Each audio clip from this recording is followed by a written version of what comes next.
Shalom saudara-saudara terkasih. Hari ini saya coba berbagi tentang satu tema yang menurut saya ini penting dan fenomena ini sudah mengakar di gereja-gereja, terlepas gereja manapun itu, yaitu tentang tempat duduk atau kursi. Jadi saya mengangkat tema adalah tidak ada kursi kelas 1 di kerajaan surga. Saudara-saudara, bayangkan ini. Seorang tamu penting datang ke gereja, dia dipersilahkan duduk di sofa yang empuk di depan. Sementara itu, seorang jemaat biasa yang sederhana diarahkan ke kursi plastik yang di belakangnya. Sebuah pemandangan yang tidak asing, bukan? Tapi tahukah kita bahwa ini adalah sesuatu yang Yakobus dengan tegas peringatkan? Oleh karena saya coba mengajak kita untuk merenungkan secara mendalam fenomena ini terkait dengan adanya semacam kelas, yaitu kalau tamu yang penting datang atau dia punya nama, punya kuasa, punya kedudukan, dia secara tempat duduk itu berada di depan. Dan inilah yang akan kita gali, apa sebetulnya makna tempat duduk di gereja itu atau dalam acara-acara besar. Saya mau bahas pertama, favoritisme dalam gereja. Ini adalah masalah yang nyata. Dalam Yakobus 2 ayat 1-4 dikatakan demikian. Janganlah imanmu kepada Kristus Yesus, Tuhan kita yang mulia, kamu amalkan dengan memandang muka. Sebab jika ada seorang masuk ke dalam perkumpulanmu dengan memakai cincin emas dan pakaian indah, dan masuk juga seorang miskin dengan pakaian buruk, dan kamu hormati orang yang berpakaian indah itu, serta berkata kepadanya, silahkan Tuhan duduk di tempat yang baik ini. Sedangkan kepada yang miskin kamu berkata, berdirilah di sana, atau duduklah di lantai dekat kakiku. Bukankah kamu telah membuat pembedaan di antara kamu, dan bertindak sebagai hakim dengan pikiran yang jahat? Saudara, Yakobus memperingatkan kita bahwa gereja bukanlah tempat untuk memperlakukan orang berbeda berdasarkan status sosial atau status ekonomi.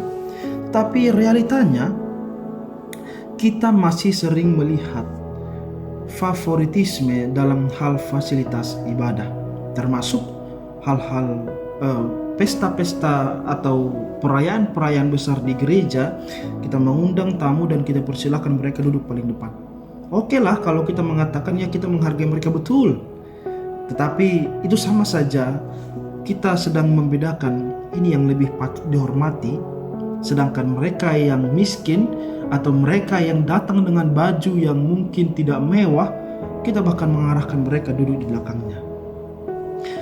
Saudara, favoritisme ini bukan hanya masalah tempat duduk, tapi juga bagaimana kita memperlakukan sesama. Apakah kita lebih ramah terhadap mereka yang terlihat lebih terhormat dan mengabaikan mereka yang tampak sederhana? Mari kita renungkan ini dengan baik-baik. Kemudian saudara, saya coba meninjau ini secara perspektif teologis bahwa semua tanpa terkecuali sama di hadapan Tuhan. Saudara, di hadapan Tuhan tidak ada kelas ekonomi, tidak ada VIP, tidak ada yang lebih penting daripada yang lain. Sekali lagi, tidak ada yang lebih penting daripada yang lain. Dalam Galatia 3 ayat 28, Paulus berkata, dalam Kristus tidak ada orang Yahudi, tidak ada orang Yunani, tidak ada budak atau orang merdeka, tidak ada laki-laki atau perempuan, karena kamu semua adalah satu di dalam Kristus Yesus. Kemudian Yesus sendiri pun menegur mereka yang mencari tempat kehormatan dalam perjamuan. Kita bisa baca dalam Lukas 14 ayat 7-11. Yesus bahkan datang untuk melayani, bukan untuk dilayani. Markus 10 ayat 45. Maka jika Yesus adalah Tuhan yang mencontohkan kesederhanaan, mengapa kita justru membangun sistem yang bertentangan dengan itu? Entah siapa dulu yang mengawali itu, kita tidak tahu. Lalu bagaimana seharusnya gereja bersikap? Hemat saya, pertama, gereja mesti menyediakan fasilitas yang setara. Disclaimer saudara-saudara, kursi itu Kenapa itu diseragamkan semua, atau dalam gereja-gereja Protestan atau Katolik itu ada kursi kayu, yang kursi panjang itu memiliki filosofis teologis bahwa semua manusia yang beribadah kepada Tuhan setara di hadapan Tuhan. Tidak ada pembedaan, baik dia konglomerat, baik dia itu profesor, doktor, semua itu punya kesetaraan di hadapan Tuhan. Tidak ada yang lebih tinggi, tidak ada yang lebih rendah di hadapan Tuhan.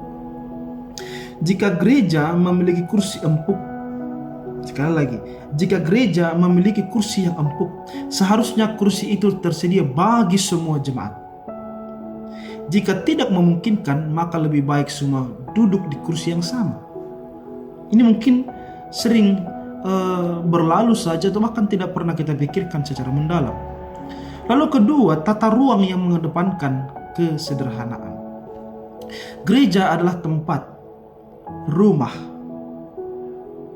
untuk menyembah Tuhan, bukan untuk memperlihatkan status sosial yang sekarang ini ya berkembang di gereja-gereja di dunia. Mari kita desain tata ruang yang mencerminkan persaudaraan dalam Kristus, bukan hierarki dunia. Dan yang ketiga, gereja mesti mendidik jemaat tentang kesetaraan. Kita perlu mengubah paradigma, mindset atau pola pikir bahwa kehormatan seseorang di gereja tidak diukur dari tempat duduknya, tetapi dari karakter atau keteladanan hidupnya itu. Lalu coba kita bertanya dalam diri kita masing-masing, apakah kita atau apakah gereja kita masih terjebak dalam favoritisme? Apakah kita cenderung lebih menghormati mereka yang berpakaian lebih mewah atau mereka yang lebih kaya daripada jemaat yang miskin? Apakah kita memberikan kursi khusus bagi mereka yang dianggap terhormat? Jika ya, maka kita perlu bertobat dan mengubah cara pandang kita. Oleh karenanya saudara, gereja itu adalah gambaran kecil dari kerajaan Allah. Jika di surga tidak ada kelas ekonomi, maka mengapa kita menciptakannya di rumah Tuhan? Mari kita kembali kepada esensi gereja yang sejati, tempat di mana kasih, kesetaraan, pelayanan lebih diutamakan daripada status dan fasilitas mewah. Sebab di hadapan Tuhan, kita semua yang sudah percaya berharga, bukan karena apa yang kita miliki, bukan karena siapa kita, tetapi karena siapa kita di hadapan Kristus. Sekarang pertanyaannya, apakah gereja Anda sudah mencerminkan kerajaan Allah? Bagikan pendapat Anda di dalam kolom komentar.